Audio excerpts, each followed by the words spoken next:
Kenton Mark. During slavery in America in 1814, American lawyer Francis Scott Key wrote the famous words, "The land of the free and the home of the brave," for the American national anthem. To say the least, the reality was those words were clearly far from the truth.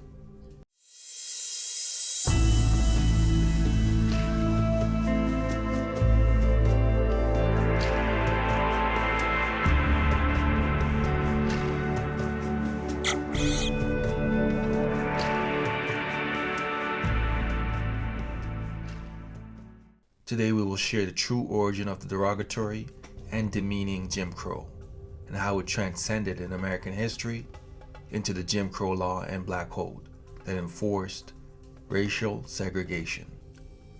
The year 1619 marks a significant point in American history, where the first reported slave ship docked at the port of Jamestown, Virginia, with at least 20 Africans who were kidnapped from their native country. With what started with 20 enslaved Africans, tragically, by the mid-1800s, grew into over 3.9 million. By the early 1800s in the US, it marked over 175 years of slavery, and the Slave Trade Act was brought about by the United States Congress to further build upon the Slave Trade Act of March 22, 1794, signed into law by President George Washington. The Slave Act at this period of time prohibited American ships from participating in the transatlantic slave trade, which involved the transportation of enslaved African people, which were mostly from Central and West Africa. It took another 64 years for the United States to constitute the 13th Amendment to abolish slavery. This would be President Abraham Lincoln's Emancipation Proclamation on January 1st, 1863, declaring all African slaves on U.S. soil to be finally freed. 35 years prior to President Lincoln's Emancipation Proclamation, the derogatory term Jim Crow took root in 1828 by a white New York comedian, Thomas D. Rice. Rice made a career as a traveling performer. Rice's racist signature act, known as minstrel shows, consisted of comic skits and musical performance. While dressed in rags, a bed hat, old torn shoes, Rice would paint his face and hands black, which was darkened with shoe polish, grease paint, or burnt cork, and painted on enlarged lips, and then performed in blackface. This created a persona to which he would sing what is called Negro ditties, a song and dance that he called Jump Jim Crow. During the performance, Rice would speak with an exaggerated and distorted imitation of African American English, making it a mockery, conveying an image of blacks dancing around, being buffoonish, lazy, and lacking education. His performance was supposedly modeled after a slave. Prior to Rice, it is said that in the 1730s, blacks were referred to as crows, like the bird. At the time, farmers in this era would feed crows corn-soaked whiskey so that they would get drunk and not be able to fly, resulting in the crow jumping around, appearing as if it's dancing, which made it easy for the farmers to beat the crow to death. Hence, a part of the reason Rice named the song and dance Jump Jim Crow.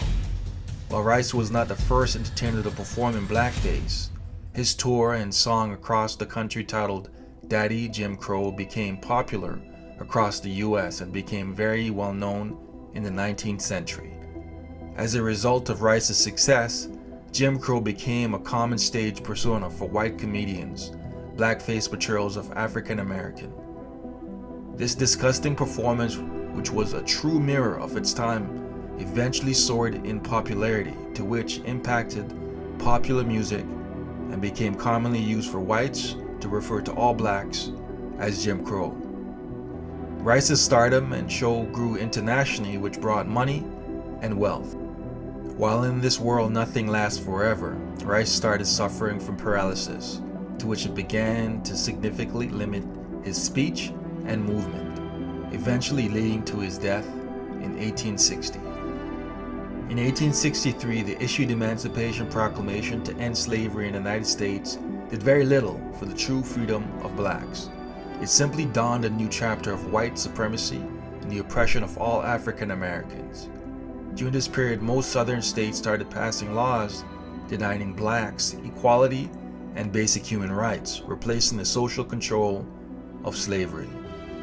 Even though Rice died, the phrase Jim Crow continued to live on, becoming normalized. After the Civil War ended in 1863, at different periods the term Black Codes and Jim Crow was used to describe racial segregation laws, which was enforced until 1965.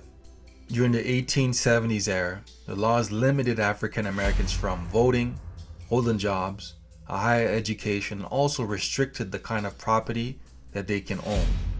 Also under Black Codes, many states required African Americans to sign yearly labor contracts.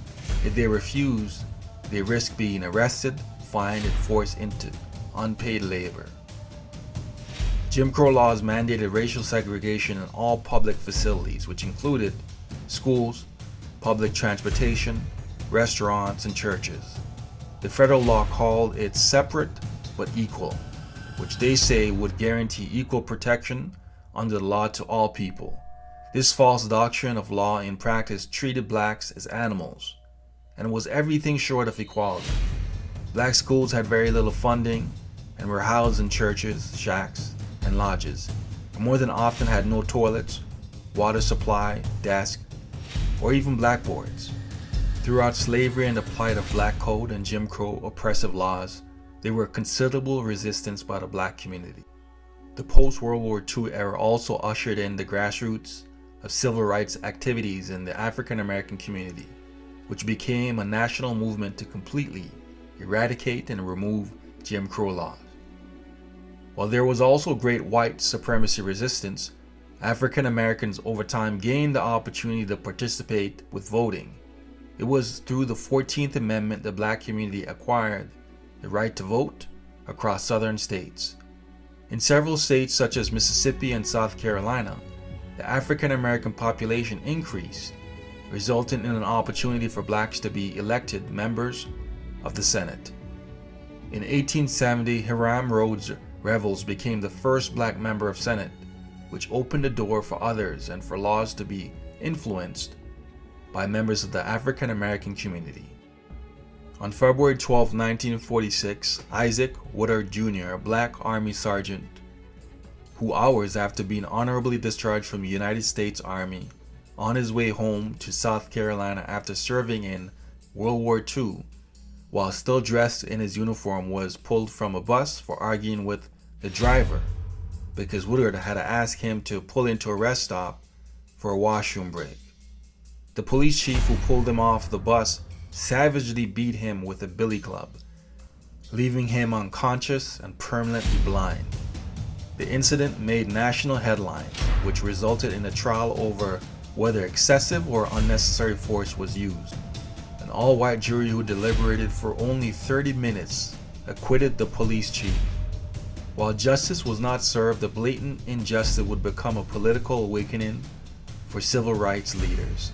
This resulted in 1944 President Harry Truman ordering integration in the military, and in 1954 the Supreme Court ruled in Brown v. Board of Education that educational segregation was unconstitutional, bringing to an end the era of separated but equal education. Also between 1955 to 1957, the Civil Rights Movement with Martin Luther King Jr. hastened the end of the Jim Crow law, allowing equal access to restaurants, public transportation, and other public facilities. It also made access to equal education a reality for many of the Southern and Northern African Americans. The Civil Rights Act of 1964, amended in 1968, legally ended Jim Crow laws, and the Voting Rights Act of 1965 served as a standard foundation in further enabling blacks, women, and other minorities influencing local and federal laws. These are just some milestone periods in time that had a significant impact in African American history during the Jim Crow period. The Black Code and Jim Crow laws during that period of time is a prime example of the struggles blacks endured even after slavery was abolished. And while laws are in place to treat everyone equally, the impact of Jim Crow law and the Black Code is still deeply rooted in every system within North America. Systematic segregation and oppression still lingers within the employment sector, our education system, our judicial system, and socially. It's a system that is deeply embedded with white superiority, lawmakers and powers that be that are inherently threatened by the empowerment of the black community. During the Jim Crow era, black suppression was perpetrated through minstrel shows and other forms of entertainment. The message that was being conveyed was that blacks lacked education, were inferior, and powerless to whites, which, as we know, are all lies and propaganda. During that period in history, the newspaper, magazine, and later radio broadcasting was what everyone used as their main source of information, truth, and knowledge, which was also where African Americans were referred to as niggers, coons, darkies, and the propaganda reinforcing anti-black stereotypes. In this era, it's through the news, which is saturated with negative imageries of African Americans. It's also through music, reality shows, and social media where the common negative stereotypes are perpetrated of the black community. These negative and expected stereotypes are what seems to always make the news or be the most entertaining and talked about. You see, when individuals are continually degraded, they often believe these stereotypes, which they will then internalize the oppression that is experienced, to which then cripples what is to be their greatest self. Through education and understanding, let's dismantle the expected behaviors of blacks that are fueled by stereotypes maintained by the status quo. Thank you for being open-minded. With knowledge comes understanding, and with understanding comes perspective. Please continue to seek and embrace your history, which we thrive to do on this platform. Feel free to comment if you found this video educational, and of course, subscribe and share. Until next time, peace, King. Peace, Queen.